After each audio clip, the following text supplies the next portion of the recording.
Hello friends, welcome to the new episode of my channel. আমি অরিত্র। এখন আমরা কথা বলবো হচ্ছে ক্যারাটে কিড লেজেন্ডস নিয়ে। কোনোদিনও ভাবিনি, জীবনে এটা ভাবিনি যে ক্যারাটে কিডের কোনো ছবিকে খারাপ বলতে হবে, সিরিয়াসলি। তো অ্যাকচুয়ালি ব্যাপারটা হচ্ছে, আমি আপনাদের প্রত্যেককে রিকোয়েস্ট করবো যে আপনারা প্লিজ হাত জোর করে রিকোয়েস্ট করবো হিন্দি ডাবিং এ ছবিটা দেখবেন। আমি যে কি কুক্ষণে হিন্দি ডাবিং এ ছবিটা দেখেছি, আমি ভেবেছি অজয় দেবগনকে দিয়ে ডাব করাচ্ছে, তো চলো দেখি। অজয় দেবগনকে আমার খুব পছন্দ, সেও একদম এখানকার রিয়েল ওজি অ্যাকশন স্টার। এবং জ্যাকি চ্যান, আমাদের ছোটবেলা থেকে তাকে দেখে আসছি আমরা, অসাধারণ অসাধারণ কিছু ছবি। তো সে তার গলা দিয়েছে। বাই ডিসিশনটা পুরোপুরি ভুল, মানে একদম মানাচ্ছে না জিনিসটা। ঠিক আছে, আমার অ্যাকচুয়ালি আমি হিন্দি ট্রেলারটা দেখা হয়নি, সেটা একদম বিশাল বড় ব্লান্ডার হয়েছে। আমার দেখে নিয়ে যাওয়া উচিত ছিল, তাহলে আমি হয়তো হতো আর কি, মানে যেতাম না আর কি, ইংলিশ ভার্সনটাই যেতাম। তো আমার টাইমের সাথে ম্যাচও করছিল, তো আমি এটাই দেখতে গেছিলাম, হিন্দি ডাবিংটা দেখতে গেছিলাম। তো হিন্দি ডাবিং আমি দেখতে বারণ করবো, আপনার মানে প্রবলেম মনে হবে। ঠিক আছে, হিন্দি ডাবিংটা বারবার মানে জ্যাকি চ্যানের গলার সাথে অজয় দেবগনের এটা ভয়েসটা ম্যাচ করছে না, তো সেটা একদমই মানে খুবই খারাপ লাগবে। এবং জ্যাকি চ্যানের যেহেতু আমি অরিজিনাল ভয়েস জানি, তো তাই জন্য আরো বেশি প্রবলেম করছিল। এবং অজয় দেবগনের ছেলেও খুব একটা ভালো ডাবিং করেনি আর কি, সিরিয়াসলি ইউগ ভালো ডাবিং করেনি। তো হিন্দিতে প্লিজ অ্যাভয়েড। এবার যদি ছবিটার মধ্যে আসে, দেখুন সব থেকে প্রথমে এই 1984 যে ক্যারাটে কিড, এটা আমার ছোটবেলা খুব প্রিয় ছবি। এবং এই যে 2010-এর যে ছবিটা, যেটাকে ওরা একটা রিবুট করেছিল 1984-এর গল্পটাকে নিয়ে, সেটা তার পরবর্তীতে আরো পার্ট বানাবার প্ল্যান ছিল, বাট ওটা হয়তো সেইভাবে রেসপন্স পায়নি বলে ওরা পার্ট বানায়নি। বাট ওই ছবিটা অনেকে যারা একদম অরিজিনাল ক্যারাটে কিডের ফ্যান, তারা হয়তো ওই 2010-এর ভার্সনটা খুব একটা পছন্দ করে না, এরকম আমি শুনেছি। বাট আমার কিন্তু 2010-এর ভার্সনটাও ভালো লাগে, বিকজ ওটার মধ্যে একটা নতুনত্ব ছিল। হয়তো 1984-এর যে গল্পটা ছিল সেটাকেই রিমেক করেছিল ওরা, কিন্তু ব্যাকড্রপ চেঞ্জ করেছিল, ক্যারাটের জায়গায় কুংফু নিয়ে এসেছিল। ঠিক আছে, তো সেইগুলো বা জ্যাকি চ্যানের ক্যারেক্টারটা যে ব্যাক স্টোরিটা দেখিয়েছিল, সেই জিনিসপত্রগুলো, ইমোশনটা এবং গুরু শিষ্যর মধ্যে যে বন্ডিংটা, সেগুলো খুব সুন্দর করে দেখিয়েছিল। তো আমার 2010-এর যে ভার্সনটা ক্যারাটে কিড, যেটাতে জ্যাকি চ্যান আছে, সেটা আমার বেশ ভালোই লেগেছিল। অরিজিনাল ক্যারাটে কিডটা তো খুবই ভালো 1984-এ। 1984-এর পরবর্তীতে ক্যারাটে কিড 2ও একটা আসে, সেটাও কিন্তু বেশ ভালো ছিল। সেখানে আবার মিস্টার মিয়াগি গিয়েছিল হচ্ছে ওকিনাওয়া, যেখান থেকে ও এসেছিল, যেখানকার লোক আর কি, সেখানে যায় আর কি। বাট ওই ক্যারাটে কিড এই যে পার্টের থার্ড পার্ট এবং ফোর্থ পার্ট, ওই ফোর্থ পার্টটার নাম হচ্ছে দ্য নিউ ক্যারাটে কিড, একটা মেয়েকে শেখায়। ওই সিনেমাটাও ভালো নয় এবং থার্ড পার্টটাও অ্যাকচুয়ালি ভালো নয়, এবং ওগুলো সেই সময় আর কি নেগেটিভ রিভিউজ ইত্যাদি পেয়েছিল। বাট ছোটবেলায় যখন দেখেছিলাম প্রথম 3টে পার্ট, তো তখন আমার থার্ড পার্টটাও ভালোই লেগেছিল আর কি। ঠিক আছে, থার্ড পার্টটা অ্যাকচুয়ালিতে ভালো নয় এবং ফোর্থ পার্টটাও খুব একটা ভালো নয়। বাট পরবর্তীকালে যে কোবরা কাই যেটা করে, কোবরা কাইতে কিন্তু ওরা একটা নতুনত্ব এনেছিল। দেখবেন ইভেন 2010-এর যে ছবিটা, ওটার মধ্যে যেটা বললাম যে ব্যাকড্রপ চেঞ্জ করে ক্যারাটের জায়গায় কুংফু এনে, এগুলো চেঞ্জেস গুলো করেছিল আর কি। বা কোবরা কাইতে কি, যাকে প্রথমে ভিলেন দেখিয়েছে তার পার্সপেক্টিভ সে এখন প্রেজেন্টেতে কিরকম হয়ে গেছে, তো কিছু একটা নতুনত্ব নিয়ে এসছে।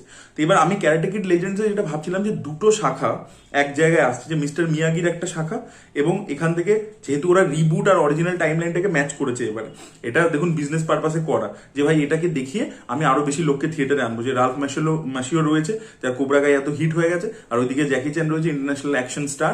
তো এরা দুজনে যখন একটা ছবির মধ্যে থাকবে, তখন ডেফিনেটলি আরো বেশি লোকে ফ্র্যাঞ্চাইজ ভ্যালুটার জন্য আসবে।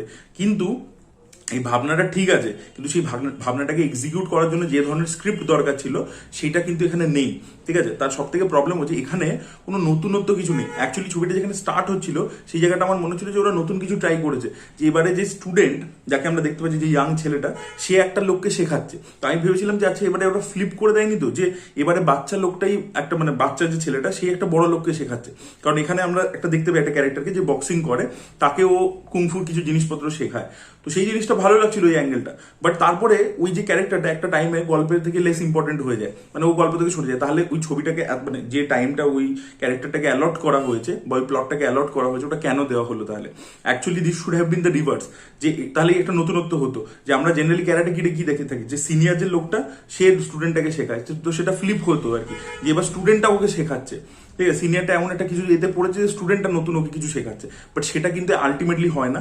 গল্পে একটা পর থেকে আমরা দেখতে পাই যে জ্যাকি চ্যান আবার চলে আসে, ফেরত আসে চায়না থেকে, ও ওকে শেখাতে শুরু করে।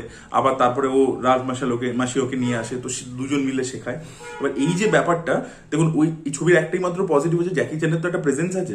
তো জ্যাকি চ্যান যখনই স্ক্রিনে আসে, সেটা দেখতে ভালো লাগে। তো জ্যাকি চ্যান এবং রাহমাসিও খুবই ছোট চরিত্র, তো সেখানে তারা দুজন যখন আসছে, শেখাচ্ছে, এ করছে, সেই জায়গাটা দেখতে ভালো লাগে। বাট প্রবলেম হচ্ছে এটাই যে সেকেন্ড হাফটা আর কি পুরোপুরি প্রেডিক্টেবল হয়ে যায় ছবিটা, মানে অ্যাকচুয়ালি তো একটাই ছবি, জায়গায় কিছু এক্সাইটিং কিছু হ্যাপনিং হয় না, মানে জিনিসটা পুরোপুরি প্রেডিক্টেবল যে কি হচ্ছে আমরা প্রত্যেকে জানি, পুরো ক্লিশে জিনিসটা টেমপ্লেটের মধ্যে ঢুকে গেছে। এবার টেমপ্লেট জিনিসপত্রই দেখাও, কিন্তু সেটাকে তোমাকে তো দেখাতে হবে খুব সুন্দরভাবে, প্রেজেন্টেশনটা ভালো হতে হবে, ইমোশনগুলোর সাথে আমরা জুড়বো। দেখবেন ক্যারাটে কিডে যেটা বললাম যে ইউএসপি কি, যে একটা ইস্ট ওয়েস্টের ফিউশন, সেটা একটা থাকে মেসেজ।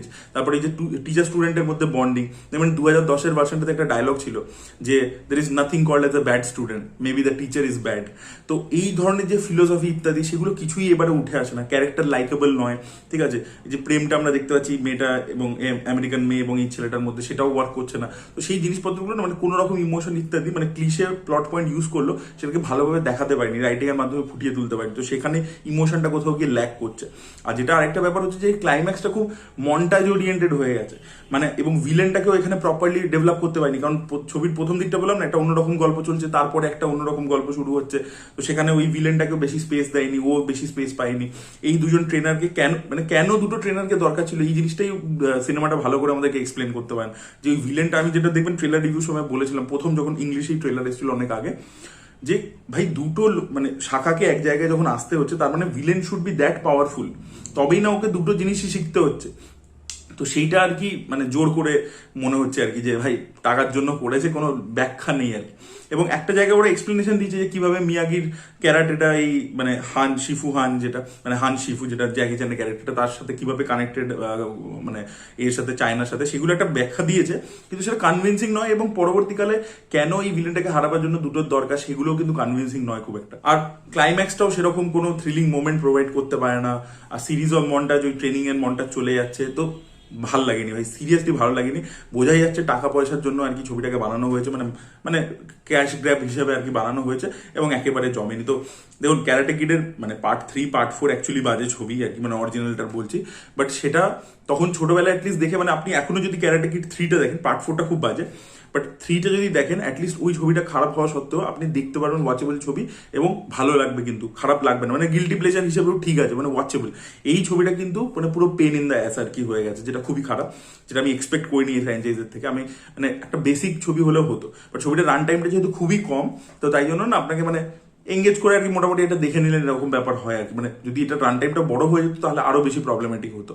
তো মানে আমার ছবিটা মানে মনে হচ্ছে যে দুটো ডিসজয়েন্টেড ছবিকে জুড়ে দেওয়া হয়েছে আর কি। তো এটাই মনে হয়েছে। আপনারা যারা দেখেছেন ক্যারাটে কিড তারা কি বক্তব্য অবশ্যই কমেন্টে জানাবেন। এই ভিডিওটা ভালো লেগে থাকলে লাইক করুন, শেয়ার করুন, চ্যানেলকে সাবস্ক্রাইব করতে ভুলবেন না।